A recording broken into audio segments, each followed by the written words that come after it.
Hello दोस्तों, कैसे हैं आप। मैं कृष्ण कुमार लेकर हाजिर हूँ हालचाल बॉक्स, जिसमें हम जानते हैं मार्केट के कुछ ताजा हालचाल। तो चलिए स्टार्ट करते हैं। दोस्तों, इन्फोसिस और टीसीएस के शेयरों पे क्या राय है ब्रोकरेज एचएसबीसी की।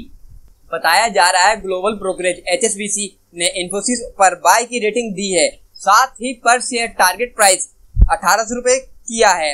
15 जुलाई 2022 को स्टॉक का भाव 1430 रुपए पर बंद हुआ था। वहीं ब्रोकरेज ने टीसीएस के शेयर पर होल्डिंग की राय बनाए रखी है, साथ ही पर शेयर का टारगेट प्राइस 3555 रुपए कर दिया है। 15 जुलाई 2022 को इस स्टॉक का भाव 2995 रुपए पर बंद हुआ था। और वहीं बियर मार्केट में प्रमुखता हासिल करने के लिए प्रोडक्शन लाइन को बढ़ाएगा यूबीएल। बताया जा रहा है कम अल्कोहल वाले लिक्विड प्रोडक्ट की पब्लिक पॉपुलैरिटी बढ़ रही है। यूनाइटेड ब्रेवरीज लिमिटेड मानती है कि इंडियन बियर मार्केट में प्रमुखता हासिल करनी होगी। इन सिचुएशंस के साथ यूबीएल भारत और विदेश में दोनों जगह पर अपनी प्रोडक्शन लाइन को इनोवेशन के माध्यम से बढ़ाने की योजना बना रहा है और इस प्रकार वो भारी डिमांड को पूरा कर पा रहा है। यूबीएल को Dutch brewing firm Heineken NV control करती है। दोस्तों, आप जान लेते हैं एक रिपोर्ट के अनुसार ईपीएफओ यानी प्रोविडेंट फंड अपने इन्वेस्टिंग की राशि 20% तक बढ़ाने वाला है। बताया जा रहा है ईपीएफओ अब शेयर बाजार में लगाए जाने वाले पैसों में बढ़ोतरी के साथ एक बड़े दाव खेलने की तैयारी में है। रिपोर्ट के मुताबिक ईपीएफओ द्वारा शेयर बाजार में इन्वेस्ट की सीमा बढ़ाकर 20% की जा सकती है।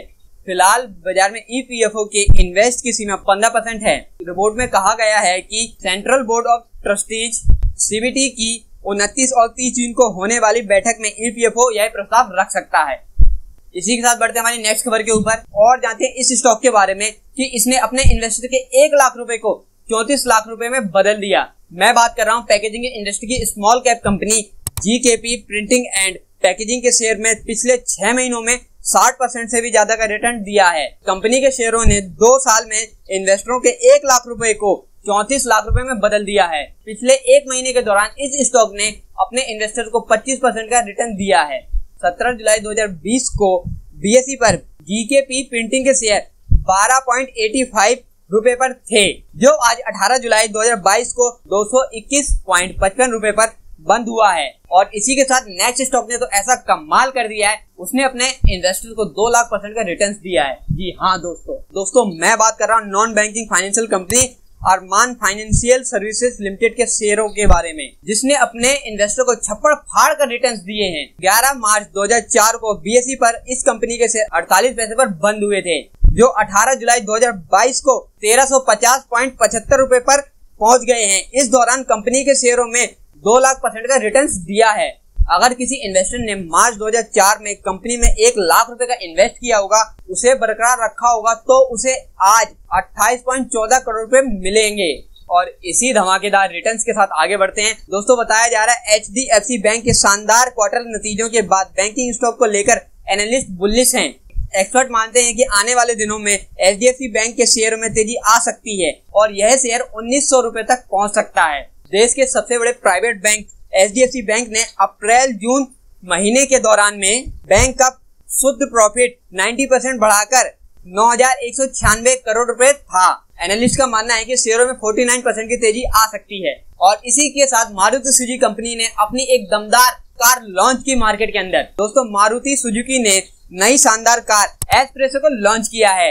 यह कार नेक्स्ट जनरेशन के series 1.0 L dual set dual VVT engine के साथ आइडल स्टार्ट स्टॉप तकनीक से लैस है। दिल्ली में एक्सप्रेसो की एक्स शोरूम कीमत 4,25,000 रुपए से शुरू होकर 5,99,000 रुपए तक है। लगभग 11:15 बजे मारुति सुजुकी इंडिया बीएसई पर अपने पिछले बंद से 0.4% तेजी के साथ कारोबार कर रहा है। और दोस्तों, एंटीवायरस के दिग्गज क्विक हिल के बारे में ये खबर जान लेते हैं।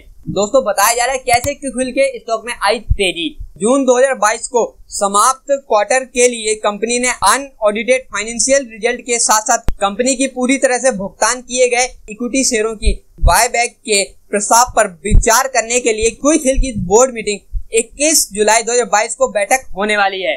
इससे सोमवार के शुरुआती कारोबार में क्विक हिल के शेयरों में तेजी देखने को मिली है। आज सुबह 10:30 बजे बीएसई पर यह पिछले बंद के मुकाबले 16% की बढ़त के साथ कारोबार कर रहा है। और गिरावट के बावजूद इस स्टॉक पर राकेश झुनझुनवाला ने जताया भरोसा। रैलिस इंडिया के शेयर अपने 52 हफ्ते की हाइक से करीब 42% डिस्काउंट पर ट्रेड हो रहे हैं। इसके बावजूद दिग्गज इन्वेस्टर राकेश झुनझुनवाला ने इस स्टॉक में अपनी हिस्सेदारी बरकरार रखी है। बीएसई पर उपलब्ध रैलिस इंडिया के शेयर होल्डिंग पैटर्न के मुताबिक राकेश झुनझुनवाला पोर्टफोलियो की कंपनी 9.80% यानी 19 करोड़ 68,320 इक्विटी शेयर हिस्सेदारी है। बता दें कि आज शेयर में 5% से ज्यादा की तेजी देखने को मिल रही है। अब जान लेते हैं दिग्गज इन्वेस्टर विजय केडिया ने किस कंपनी में बढ़ाई अपनी हिस्सेदारी। विजय केडिया ने एल्कॉन इंजीनियरिंग कंपनी में अपनी हिस्सेदारी बढ़ाई है। लेटेस्ट शेयर पैटर्न के अनुसार विजय केडिया ने जून मंथ में एल्कॉन इंजीनियरिंग में अपनी 0.60% विजय किशनलाल केडिया के पास 30 जून तक कंपनी में 20,75,000 शेयर या 1.80% की हिस्सेदारी है। यह पिछले क्वार्टर में 13,39,713 शेयर या 1.90% हिस्सेदारी थी। दोस्तों अब जान लेते हैं क्यों फॉरेन इन्वेस्टर इस साल भारतीय बाजार से अब तक 22 करोड़ 4790 रुपए निकाल चुके हैं। मैं आपको बताना चाहता हूं कि भारतीय शेयर बाजार में ईयर 2022 के दौरान विदेशी इन्वेस्टर यानी फॉरेन इन्वेस्टर के द्वारा रिकॉर्ड तोड़ सेलिंग की जा रही है। पिछले लगातार 9 महीनों में फॉरेन इन्वेस्टर भारतीय शेयर बाजार से ताबड़तोड़ एग्जिट कर रहे हैं। NSDL के आंकड़ों के मुताबिक इस साल अब तक फॉरेन इन्वेस्टर ने भारतीय शेयर बाजार से 22 करोड़ 4790 करोड़ रुपए का एग्जिट लिया है। यह भारतीय बाजार में कुल लगभग 90% है। और इसी के साथ आशीष कचोलिया ने इस मल्टी बैगर शेयर में बढ़ाई अपनी हिस्सेदारी। हाल ही में समाप्त जून 2022 क्वार्टर के दौरान आशीष कचोलिया ने फेज 3 और एक्सप्रो इंडिया में अपनी हिस्सेदारी बढ़ाई है। फेज 3 के अप्रैल से जून 2022 क्वार्टर में शेयर आधारित पैटर्न से पता चलता है कि बिग बेल के पास कंपनी के 12 करोड़ 25,851 शेयर यानी 5.0% हिस्सेदारी है। इसी तरह एक्सप्रो इंडिया के शेयर होल्डिंग पैटर्न से पता चलता है कि आशीष कचोलिया के पास इस स्टॉक के 4 करोड़ 59,366 शेयर यानी 3.89% हिस्सेदारी है।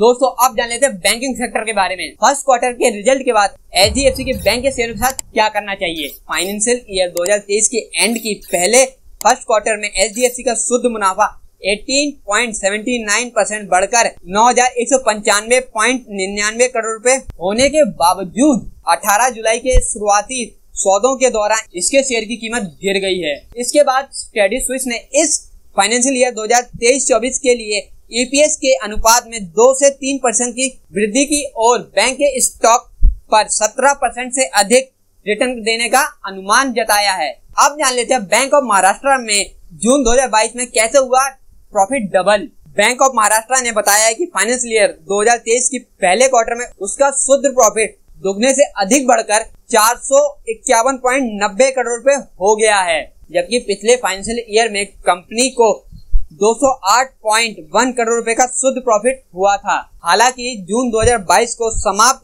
क्वार्टर के दौरान राज्य के स्वामित्व वाले ऋणदाता की कुल आय घटकर 3,774.32 करोड़ रुपए हो गई है। और इसी के साथ आगे बढ़ते हैं और जानते हैं भारत इलेक्ट्रॉनिक की बिक्री 90.43% बढ़ गई है। मैं आपको बताना चाहूंगा जून मंथ के समाप्त क्वार्टर में भारत इलेक्ट्रॉनिक की स्टैंड लोन शुद्ध बिक्री सालाना आधार पर 90.43% बढ़कर 3112.78 करोड़ रुपए हो गई है, जो जून 2021 में 1634.59 करोड़ रुपए थी। इस तरह कंपनी ने बताया कि जून 2022 में उसका क्वार्टरली मुनाफा सालाना आधार पर 3769.87 बढ़कर 431.49 करोड़ रुपए हो गया है, जो पिछले साल के क्वार्टर में 11.15 करोड़ रुपए था। और इसका अर्निंग बिफोर इंटरेस्ट भी 526.13% बढ़ गया है। दोस्तों अब आएगी भारत में इलेक्ट्रिकल स्पोर्ट्स कार, जाने डिटेल्स। ओला के फाउंडर और CEO भाविश अग्रवाल ने कहा है कि मोबिलिटी फर्म भारतीय यूजर्स के लिए एक इलेक्ट्रिकल स्पोर्ट्स कार लाने की योजना बना रहा है। अग्रवाल ने शनिवार को ट्वीट करके कहा कि हम भारतीयों में अब तक की सबसे स्पोर्टिएस्ट कार बनाने जा रहा है। बता दें कि हाल ही में अग्रवाल ने इंजीनियरिंग फंक्शन, टीम बिल्डिंग और प्रोडक्शन पर अधिक ध्यान देने के लिए अपने डे टू डे अपने ऑपरेशन से पीछे हट गए हैं। दोस्तों आप जान लेते हैं क्रिप्टो करेंसी की सबसे बड़ी खबर। कहा जा रहा है भारत में क्रिप्टो बैन को लेकर फाइनेंशियल मिनिस्टर ने दिया बड़ा बयान। फाइनेंस मिनिस्टर सीतारमण ने भारतीय क्रिप्टो करेंसी को लेकर एक चौंकाने वाला बयान दिया है। उन्होंने कहा है कि भारतीय रिजर्व बैंक यानी आरबीआई ने देश के मौद्रिक और राजकोषीय स्थिरता पर क्रिप्टो करेंसी के अस्थिर प्रभाव पर चिंता व्यक्त की है। इसके साथ ही आरबीआई ने क्रिप्टो को बैन करने की मांग की है। फाइनेंस मिनिस्टर ने कहा है कि क्रिप्टो इंडस्ट्री को रेगुलेट करने के लिए कानून बनाने को लेकर वर्ल्ड वाइड समर्थन मांगा जा रहा है। और अब जान लेते हैं पिछले 24 घंटों में किन किन क्रिप्टो करेंसी में आई उछाल। थेटा फ्यूल 24.17% की बढ़त पर है। एफ 22.88% की बढ़त पर है। इथेरियम ETC 20.40% की बढ़त पर है। पॉलीगॉन 19.53 की बढ़त पर है और कॉइनेक्स फाइनेंस 14.82% की उछाल देखी गई है। आज यानी सोमवार को पूरा मार्केट हरे स्थान पर कारोबार कर रहा है। पिछले 24 घंटों में ट्रेडिंग वॉल्यूम 101.6 बिलियन डॉलर है और वहीं बिटकॉइन $20,000 पार हुआ। मैं आपको बता दूं कि भारतीय एक्सचेंज कॉइनस्विच कुबेर के अनुसार 1% से भी कम का भुगतान देखने के बाद बिटकॉइन की कीमत वर्तमान में $21,848 यानी लगभग 14.14 लाख रुपए है। बीते कुछ दिनों में यह पहली बार है जब प्राइस चार्ट पर बिटकॉइन $20,000 लगभग 16 लाख रुपए के निशान को पार कर पाया है। हालांकि इसे ग्लोबल एक्सचेंज पर लगभग 0.20% का मामूली लॉस हुआ है। इसके बावजूद इसका प्राइस $321 लगभग 17 लाख रुपए है। और अब दूसरे नंबर की सबसे बड़ी क्रिप्टो करेंसी यानी इथेरियम के बारे में जान लेते हैं। ये खबर पिछले 7 दिनों में 24.6% की उछाल देखी गई है इथेरियम में। बता दूं कि मार्केट कैप के हिसाब से दूसरी सबसे बड़ी क्रिप्टो करेंसी इथेरियम वर्तमान में $1432 पर कारोबार कर रहा है। पिछले 24 घंटों में यह 5.59% ऊपर की ओर बढ़ गया है। इसी तरह पिछले 7 दिनों में इसमें 24.65% की उछाल आई है। अभी यह बाकी मार्केट की तरह हरे निशान पर कारोबार कर रहा है। इसका 24 घंटे का ट्रेडिंग वॉल्यूम 20.4 बिलियन है, जो कि पिछले 24 घंटों में 2.69 की वृद्धि को शो करता है। तो आई होप दोस्तों आपको हालचाल वीडियो पसंद आई होगी। तो जल्दी से इस वीडियो को लाइक कर दें। अगर चैनल पे पहली बार है तो सब्सक्राइब करना ना भूलें। अगर आपके पास वीडियो और चैनल के रिगार्डिंग कोई भी सुझाव तो कमेंट बॉक्स में जरूर बताएं। तो मिलते हैं नेक्स्ट वीडियो के अंदर। तब तक सीखते रहिए, आगे बढ़ते रहिए और यूं ही मुस्कुराते रहिए।